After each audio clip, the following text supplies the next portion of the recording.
I'm just going to start the discussion going first. First by asking Raju,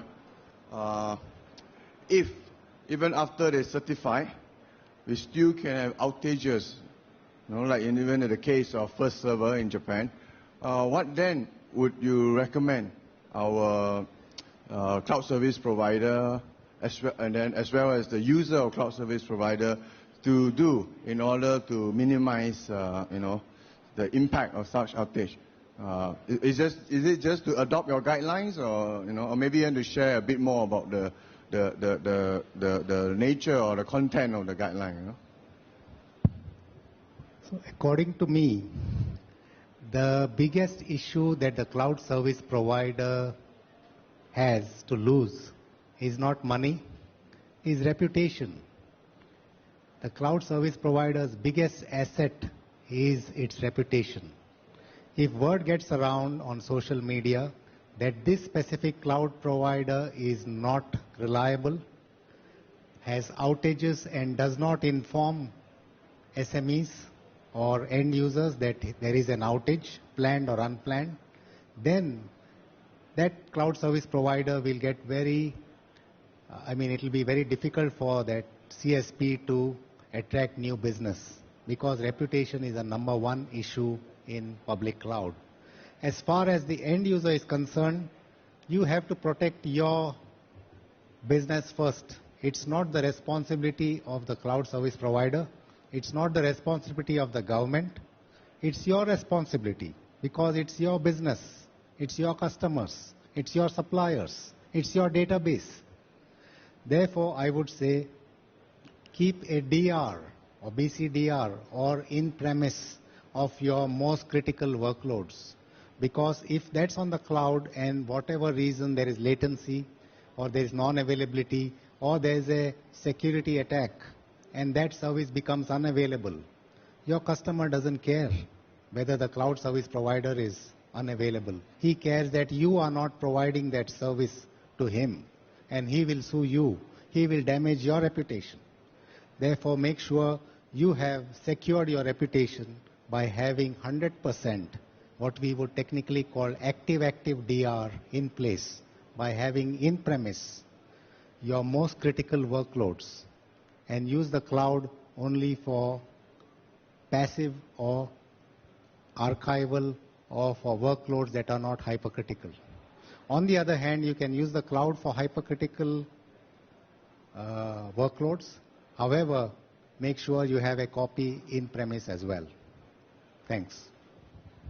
Thank you, Raju. So if this is the case, that there is so much at stake, both for the cloud service provider as well as for the user to protect their asset and to ensure that there is sufficient level of service delivered, then it's kind of common sense that they would want to do it. So is it still necessary to regulate it, Stacy? Well, of course, when you say regulate, do you mean regulate cloud or regulate, make sure that regulatory compliance is adhered to? Yeah. However you meant regulate to be when you use the word regulation in your presentation. Well, I think that regardless of what the technology is behind any industry, if it's a regulated industry, or if there are regulatory compliance issues such as privacy laws, that you really need to make sure that your cloud service meets those obligations for your customer. The customer is the regulated entity, and that isn't going to change. Now, it isn't to say that regulations can't adapt to enable the use of new technologies, but in the case of cloud computing, you're still going to need certain, your customers are going to need business resilience, auditability. In some cases, as in the case of the financial services industry, they're going to have to know where their data is. They're going to have to know how their data is being used, and it's not being used by the cloud service provider for some other purpose. So there are going to always be regulatory compliance issues if you are dealing with a regulated, either regulated data or regulated customer. Thank you, Stacey. So it looks like, depending on the sector, right? So financial services, it will tend towards regulation. Yes, and also if you're dealing with non-regulated entities that have customer information that might be protected by a privacy law or something like that, you still have similar I think by now most of you would have heard about the MTCS, the multi-tier cloud security standard that's been developed by IDA together with the IT Standards Committee in Singapore. And that is to set out like different level of services and so an expectation so that the end user would know what to expect when they contract, or they get into an agreement with the cloud service provider. So, either Raju or Stacey, do you think this multi-tier approach is appropriate, or do you all do multi-tier? Have you seen this approach been adopted in other countries for cloud services, in terms of having a standard or guidelines? I think I would like to think as a Singaporean that Singapore is the first in the world to have this multi-tier approach. And the reason is very simple. You need to have multi-tier because SLAs are different depending on the tier. Now let's say you are on the highest tier and you want mission critical services and you want an uptime of 99.999%. Therefore, the cloud service provider who signs on that SLA has to make sure that he is giving you 200% redundancy. That means he is replicating your workload in premise, in the data center in Singapore, and possibly another copy of it in a data center outside of Singapore. So that if the primary data center fails, he can pull it out from the secondary data center in about 1 hour or 30 minutes or whatever time that the SLA requires. But you are paying a high price for that. Whereas if you are on the lowest tier, you are paying a very low price where you are getting probably 95% availability. Therefore, you have a downtime of up to 4 hours of unplanned downtime. So think about it. Therefore, if you didn't have these tiers, you would either be all paying the same high amount, or you would all be paying zero, like you do right now for YouTube. YouTube, Gmail, you don't pay any money. Therefore, if the service goes down, you have no indemnity. You cannot sue Google, right? Whereas you pay money to Salesforce.com, and if you are on a high priority there, Salesforce.com must ensure that the service is available for you 24/7 without an outage. So that's why 3-tier makes sense. Thank you, Raju. How about a view from our overseas colleague? Well, I think that, first of all, I'm a big advocate of standards. I think that first of all, I'm a big advocate of standards. I think that having a standardized approach is very important, and I think you're right. Singapore is a first, and it's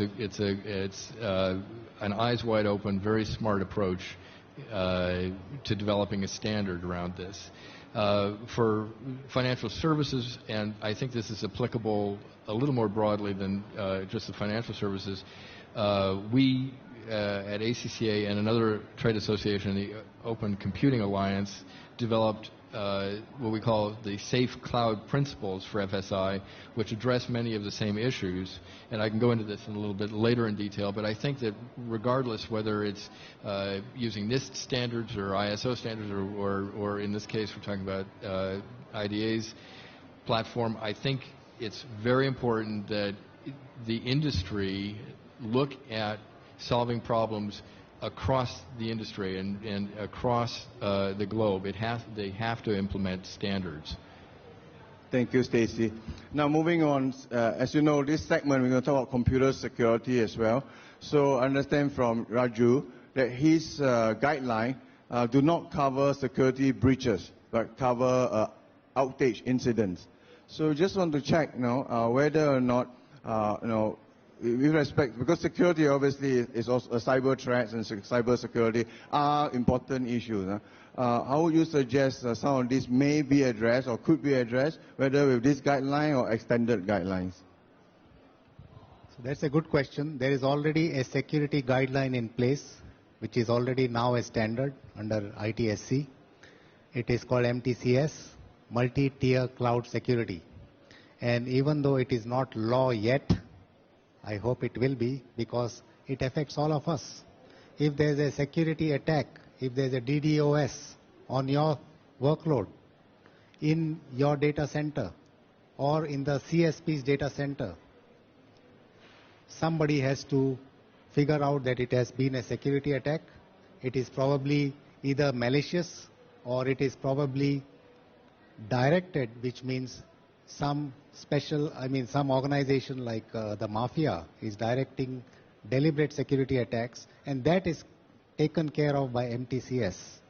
So we don't go there because it's already an established standard. IDA is already implementing that in the guidelines as well as in tenders to ensure that only cloud service providers who have passed the MTCS standard and have been certified in tier 1 or 2 or 3 can bid for IDA or government contracts.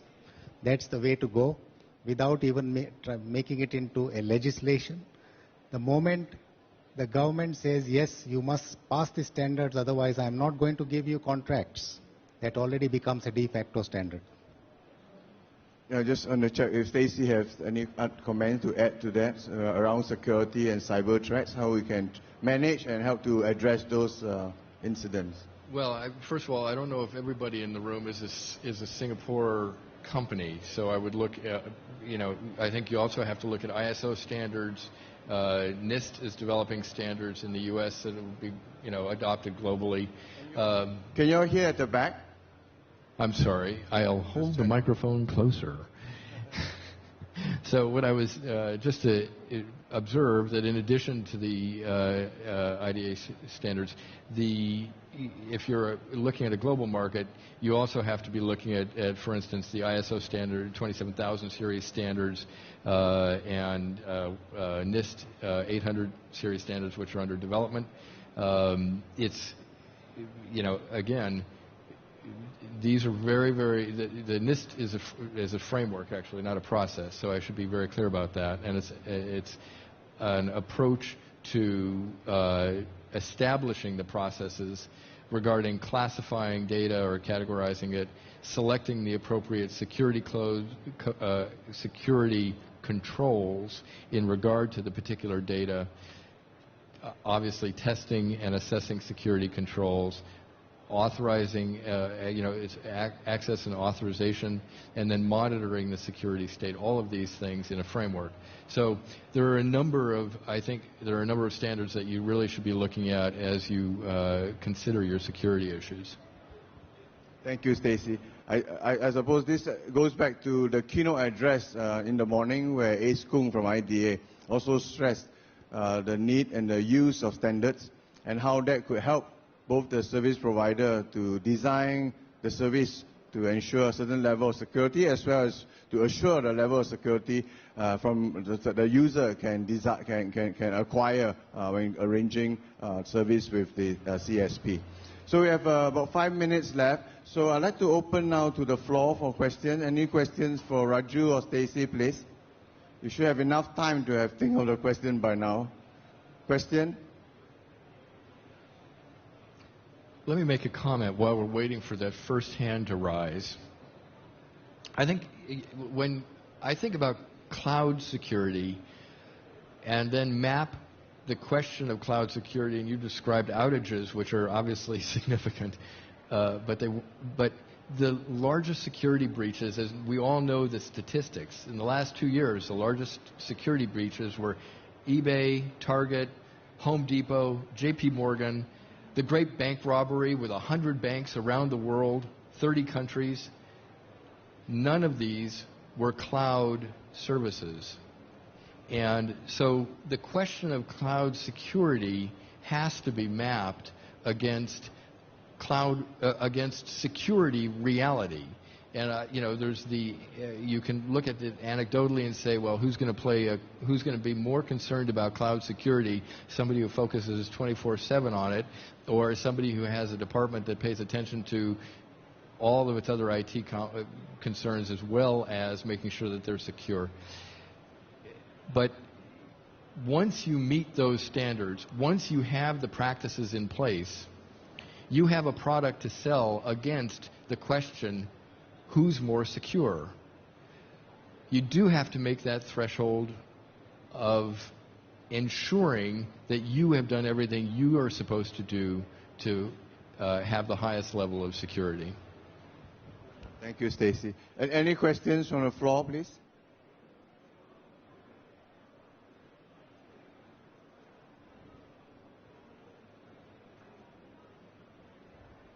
If not, then I'm going to ask one more question to the two of them before we close. So, given that cloud services, the adoption of cloud services is here, and it will be, and it's not something that we can think that it will go away. It's kind of almost like a given that it will occur, and in one way or another, it will touch your business. So, what advice would you give someone if they are not yet a user of cloud services and they're intending to go into one? What is the one piece of advice you want to give to that user of cloud services? What they should look out for, to make that first step to get into the adoption of cloud service? According to me, if you are a user, you should ask your cloud service provider to give you confirmed SALT, S-A-L-T. S is security. What security services do they have in place to ensure your workloads are always secure in their cloud? A is for availability. Availability means it should be available to your device anytime, anywhere, on any device, as long as the device is connected to the internet. L for latency. Latency is very important because on an SSL layer, if you are offering e-commerce, the highest latency is 20 seconds. If your e-commerce transaction doesn't finish in 20 seconds, that will lapse. Therefore, you must offer, or they must offer you, the lowest latency for your service or for your customer service. And T is for transparency. Transparency is important because we understand clouds are also human. Clouds also break down. Clouds also are not 24/7. However, the least you should get from your cloud service provider is transparency, that he should call you or send you an email saying, hey, my service is down. Hey, I'm having an outage. Hey, I'm having a DDoS. Hey, your workload is affected. Or whatever the case might be. Transparency is the clearest way to establish trust. And unless there is transparency between the cloud service provider and you, the customer or the end user, the whole system will not work. That's my advice to you. Actually, I would start with the premise that you're a cloud service user now, because invariably there are cloud services floating around your enterprise, whether you know it or not. You may be entirely on Google's Gmail, and therefore you know it. You may have devices in your business, and so you've got apps and and the devices running on the cloud. You're likely running a remote access system that uses the internet to connect. So start off with the premise that they are coming into this using the technology, they just don't know it, or they may know it. And then recognize what risks are involved, and that you are ready to address those risks one by one, step by step. The things that you've listed are important and are a great hallmark. So look at the evolving environment that your business is going to be doing business in. The cloud is there. It's going to be part of the business process. Think about the risk and how you together can work to mitigate and manage risk, and what the risk, the level of risk tolerance is for the business and with regard to particular data. Think about the Internet of Things coming. Think about how this is all evolving, and then step back, and with those criteria and a few others that you can find in our ACCA reports or on our website and elsewhere in standards, since I'm plugging standards so heavily here, help your customer manage their risk going into the cloud. Thank you very much, Stacy. So as you have no questions, I'm just going to close this now and say that first, there are a lot of acronyms being thrown around. But just remember the following. Go and look at MTCS. This is our Singapore standards for cloud security. Right? Publisher, you can get hold of a copy of it, and you can educate yourself about what kind of security requirements you need, you desire in engaging a service provider. And if, for example, you're already using a service and you're not aware of it, please be, as Stacy had said, at least make some risk assessment, which is very common now, right? Everybody does this risk assessment. And you can apply the same risk assessment to a cloud service as you would to a business process. But finally, and very interestingly, I think you just have to take more SALT, right?